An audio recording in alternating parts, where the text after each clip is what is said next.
Hi hello అందరికీ నమస్తే. నేను మీ జర్నలిస్ట్ రవీందర్. 2024 ఓటమి తర్వాత వైఎస్ఆర్ కాంగ్రెస్ పార్టీ 2029కి సంబంధించి మళ్ళీ మనం ఎలా గెలవాలి, నియోజకవర్గాల్లో ఎలా బలాన్ని పెంచుకోవాలనేటువంటి కోణంలో జగన్మోహన్ రెడ్డి జగన్ 2.0 అని చెప్పి ఒక కొత్త ప్రణాళిక వేసుకుంటున్నాడు. అందులో భాగంగా మొదట్లో జిల్లాల పర్యటన ఉంటుంది, ఆ తర్వాత పాదయాత్ర ఉంటుంది అనేటువంటిది వైసీపీ పార్టీ వాళ్ళు కానీ జగన్మోహన్ రెడ్డి గారు కానీ చెప్తూ వస్తున్నారు. అయితే ఇక్కడ జగన్మోహన్ రెడ్డి రూటు మార్చాడు, తన వ్యూహానికి పదును పెడతా ఉన్నాడు అనేటువంటి ఒక చర్చ జరుగుతూ ఉంది. ఇది చర్చ అఫీషియల్గా కాదు. ఒకవేళ ఇది అఫీషియల్గా కాకపోతే కనుక, వైసీపీ అఫీషియల్గా నిర్ణయం తీసుకోకపోతే కనుక ఖచ్చితంగా అఫీషియల్గా నిర్ణయం తీసుకోవాలి ఈ విషయంలో. అద్భుతమైనటువంటి చర్చ ఆ రకంగా జగన్ గారు చేయాల్సింది కూడా చాలా చాలా ఇంపార్టెంట్. నేను చెప్తా ఏంటన్నది. సో ఇక్కడ ఏంటంటే, ఏదైతే వైఎస్ఆర్ కాంగ్రెస్ పార్టీ నేతల మీద కేసులు పెట్టినటువంటి నియోజకవర్గాలు కానీ, అండ్ అదేవిధంగా వైఎస్ఆర్ కాంగ్రెస్ పార్టీ 2024లో అధికారంలోకి రాలేదని చెప్పి వారి స్వార్థం కోసం అంతకుముందు పదవులు అనుభవించి కూటమిలో చేరినటువంటి నేతలు ఎవరైతే ఉంటారో ఆ నియోజకవర్గాల్లో జిల్లాల పర్యటన కన్నా ముందు జగన్మోహన్ రెడ్డి అక్కడ పర్యటించేటువంటి అవకాశం ఉంటుంది. అక్కడ ఉన్నటువంటి లీడర్లకు ధైర్యం చెప్పడం కానీ, క్యాడర్కి అక్కడ ఇన్ఛార్జీలను నియమించి ఇప్పటి నుంచే ఆ నియోజకవర్గంలో బలం పెంచుకునేటువంటి ఒక వ్యూహం చేయబోతున్నారనేది చర్చ. సో ఖచ్చితంగా చేయాలి. ఇది కనుక అఫీషియల్గా వైసీపీ అనుకోకపోతే, ఇది కొన్ని వెబ్సైట్లలో కానీ పొలిటికల్ సర్కిల్లో కానీ జరుగుతున్న చర్చ. సో ఖచ్చితంగా చేయాల్సిన అవసరం ఉంది. ఏంటి జగన్మోహన్ రెడ్డి ఆ ప్లాన్ ఏంటి జరుగుతున్న చర్చ ప్రకారం అంటే, ముందుగా చూడండి, ఓడిన నేతల నియోజకవర్గాలే టార్గెట్. జగ్గేపేట నియోజకవర్గం ఉంది. సామినేని ఉదయభాను వైసీపీ పార్టీలో ఉన్నప్పుడు పదవులు అనుభవించిన వాళ్ళంతా పార్టీ మారారు. పోనీ పార్టీ మారిన తర్వాత అక్కడైనా వాళ్ళు హ్యాపీగా ఉన్నారంటే అది లేదు. సో తిరిగి రావాలనే ఆలోచన కూడా ఉందని చెప్పి మరొక చర్చ కూడా ఉంది. సో వైసీపీ అయితే నో ఎంట్రీ బోర్డు పెట్టేసింది. సో ఈ క్రమంలో ఆ నియోజకవర్గంలో పర్యటించి ఈ నేతలు చేసినటువంటి మోసం గురించి, రానున్న రోజుల్లో పార్టీ యొక్క బలం ఎలా పెంచుకోవాలి, మరి ఇక్కడ ఉండేటువంటి లీడర్ ఎవరు, మీకు ఎలా అందుబాటులో ఉంటారు, టికెట్ ఎవరికి వచ్చేటువంటి అవకాశం ఉందనేటువంటి అన్ని ఆలోచనలు చేసి ఆ నియోజకవర్గాల్లో పర్యటించి మరి వారికి ధైర్యాన్ని ఇచ్చేటువంటి ఒక కార్యక్రమం. అట్లా తర్వాత పొన్నూరు నియోజకవర్గం మీకు గుర్తుంటుంది. పొన్నూరు నియోజకవర్గానికి సంబంధించి నాగమల్లేశ్వరరావు అని చెప్పి ఒక వ్యక్తి పైన దాడి చేశారు. అధికార పార్టీకి ఏమంటారు, దులిపాల నరేంద్ర అనుచరులనే టాక్ ఉంది. జగన్ గారు దీనికి సంబంధించి ఎక్స్లో ఒక పోస్ట్ కూడా పెట్టారు. రెడ్ బుక్ రాజ్యాంగాన్ని అద్భుతంగా అమలు చేస్తూ ఉన్నారు. ఈ దాడి నిజంగా ఇలాంటి దాడులు జరగడమే దురదృష్టకరం, ఒక కొత్త సాంప్రదాయానికి తెరలేపుతున్నారని జగన్ గారు ఒక పోస్ట్ కూడా పెట్టడం మనం చూసాం. సో అట్లా ఆ దాడి జరిగినటువంటి అంశానికి సంబంధించి కానీ అక్కడ ప్రస్తావించడం, అదేవిధంగా కిలారి రోషయ్య కూడా జగన్మోహన్ రెడ్డి గారు చాలా ఎంత చేయాలో అంత చేశారు, వాళ్ళకి ఎంత గౌరవం ఇవ్వాలో అంత గౌరవం ఇచ్చారు. సో ఆ నియోజకవర్గంలో కూడా అక్కడికి వెళ్ళి అక్కడ జరిగినటువంటి పరిస్థితుల గురించి చెప్పేటువంటి అవకాశం, ఆ క్యాడర్గా ధైర్యాన్ని ఇవ్వడం. ఎందుకంటే ఎవరు లీడర్ లేకపోతే ఏమవుతుందంటే క్యాడర్ ఏం చేయాలో ఎవరికి చెప్పుకోవాలో అనే కొంచెం గందరగోళమైన పరిస్థితిలో ఉంటారు. సో వాళ్ళకి ధైర్యం చెప్పాల్సిన అవసరం పార్టీ అధినేతగా జగన్ గారికి 100% ఉంది, చేయాలి కూడా. ఒంగోలు నియోజకవర్గం నుంచి మీ అందరికీ తెలుసు, బాలినేని శ్రీనివాసరెడ్డి గారు పార్టీ మారడం. సో అక్కడ పార్టీ మారినా కూడా ఇక్కడ క్యాడర్ మాత్రం బలంగా నిలబడింది.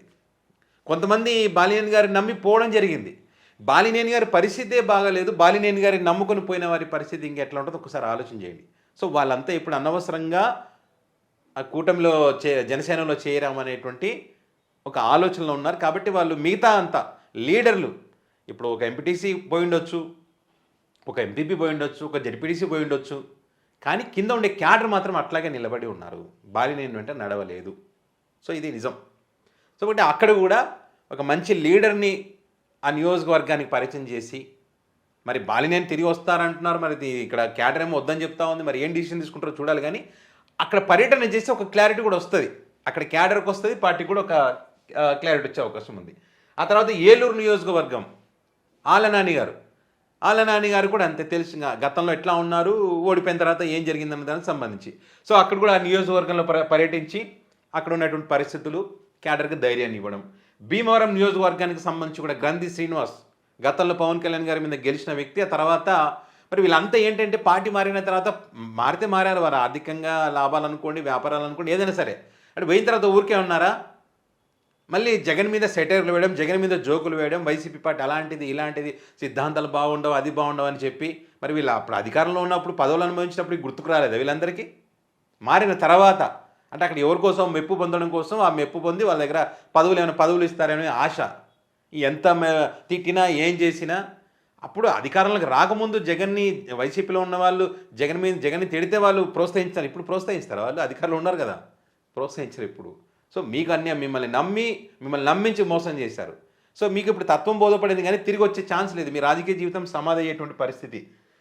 అండ్ అదేవిధంగా వచ్చేసి ఇక్కడ మిగతాది ఏంటంటే ఇక్కడ అక్రమంగా కేసులు పెట్టినటువంటి నియోజకవర్గాలు కూడా. సో ఇక్కడ ఏంటి, మైలవరం నియోజకవర్గం, అక్కడ కూడా పార్టీలు మారారు. వసంత కృష్ణప్రసాద్ పార్టీ మారడం, ఆ తర్వాత కింద ఉన్నటువంటి క్యాడర్ను కూడా భయభ్రాంతులకు గురి చేయడం, వారిని కూడా ఆ పార్టీలకు తీసుకుపోయేటువంటి ప్రయత్నం. అంటే ఇక్కడ వైసీపీని నామరూపాలు లేకుండా చెయ్యాలని చెప్పి కంకణం కట్టుకొని పనిచేస్తున్నటువంటి పరిస్థితి. సో అక్కడ కూడా క్యాడర్కి బలాన్ని ఇవ్వాలి, మంచి లీడర్ని పెట్టాలి. గతంలో ఒక లీడర్ని పెట్టారు, తిరుమలరావు ఉంటారు, ఎవరో తిరుపతి అయిన ఆ వ్యక్తి ఎలక్షన్ టైంలో ఉన్నాడు, ఇప్పుడు యాక్టివ్గా లేరనే ఒక చర్చ ఉంది. మరి ఎంతవరకు నిజం ఏంటనేది జగన్మోహన్ రెడ్డి వెళ్తే తెలుస్తుంది ఎట్లా ఉంటుంది అనేది. ఇక గన్నవరం నియోజకవర్గం నుంచి ఇంకా చెప్పాల్సిన అవసరం లేదు ప్రత్యేకంగా. వల్లభనేని వంశీని ఎంత టార్గెట్ చేశారు, ఒక కేసులో బెయిల్ ఇస్తే ఇంకో కేసులో నోటీసులు ఇవ్వడం, అరెస్ట్ చేయడం, రాష్ట్రంలో ఉన్నటువంటి స్టేషన్లు మొత్తం తిప్పాలని, ఇట్లా ఎంత చేయాలో అంత చేశారు. మొన్న కూడా మళ్ళీ కేసు అరెస్ట్ చేయాలని చూస్తే మరి హైకోర్టు అరెస్ట్ చేయదని చెప్పి మరి కొంత ఊరట లభించే విధంగా ఒక ఉత్తర్వులు కూడా ఇవ్వడం మనం చూసాం. అంటే ఇక పారిపోయాడు లేడు పని అయిపోయిందని చెప్పి ఆ తర్వాత గన్నవరం నియోజకవర్గంలో వల్లభనేని వంశీ అవుట్, కొత్త ఇన్ఛార్జ్ రాబోతున్నారని చెప్పి ఇట్లా రకరకాలుగా చర్చ జరుగుతూ ఉంది. సో అక్కడ కూడా క్యాడర్ సందిగ్ధంలో ఉన్నారు, అయోమయంలో ఉన్నారు. నిజంగా మారతారా, ఎవరు వస్తారు ఏంటి అనే దానికి సంబంధించి. సో జగన్ గారు అక్కడికి వెళ్ళి అక్కడ ఆ పర్యటన చేస్తే, ఆ నియోజకవర్గం వెళ్తే ఖచ్చితంగా ఒక క్లారిటీ వస్తుంది. ఇదంతా కూడా 2026లో ఏప్రిల్ తర్వాత అనుకోండి, ఈ మధ్యలో తర్వాత జరిగితేనే కొంత పార్టీ బలం పెరగడానికి అవకాశం ఉంటుంది. ఎప్పుడో చివరిలో వెళ్తే మాత్రం నష్టం జరిగే అవకాశం ఉంటుంది. సో అది సర్వేపల్లి నియోజకవర్గానికి సంబంధించి కూడా కాకాని గోవర్ధన్ రెడ్డికి సంబంధించి కేసులు పెట్టడం అవన్నీ మనం చూసాం. సో అక్కడ జగన్ గారు వెళ్తానంటే హెలికాప్టర్కి అనుమతులు లేకుండా హంగామా చేస్తూ ఉన్నారు, అది చేస్తూ ఉన్నారని పెద్ద ఎత్తున ఇది చేశారు. సో అట్లా ఆ నియోజకవర్గం. చంద్రగిరి నియోజకవర్గం మీకు తెలుసు, చెవిరెడ్డి భాస్కర్ రెడ్డి గారిని అరెస్ట్ చేయడం, వాళ్ళ కుమారుడిని అరెస్ట్ చేయాలన్న ప్రయత్నం చేయడం, అక్కడ మద్యం కేసులు మొత్తం చెవిరెడ్డి నడిపించాడని చెప్పడం, జగన్ గారు చెప్తేనే చెవిరెడ్డి చేస్తాడని చెప్పి ఇట్లా కేసులు పెట్టినటువంటి పరిస్థితి, ఇబ్బందులు పెడుతున్నటువంటి పరిస్థితి. ఎవరైతే జగన్మోహన్ రెడ్డికి సన్నిహితంగా ఉంటారో వారి మీద కేసులు పెట్టి వాళ్ళని ఇబ్బందికి గురి చేసేటువంటి ఒక ప్రయత్నం అద్భుతంగా చేస్తూ ఉన్నారు. ఇక్కడనేమో అక్రమంగా కేసులు పెట్టి కొన్ని చోట్ల నాయకులను అటువైపు తీసుకుపోవడం, ఇట్లా అదే క్రమంలో వీళ్ళందరినీ.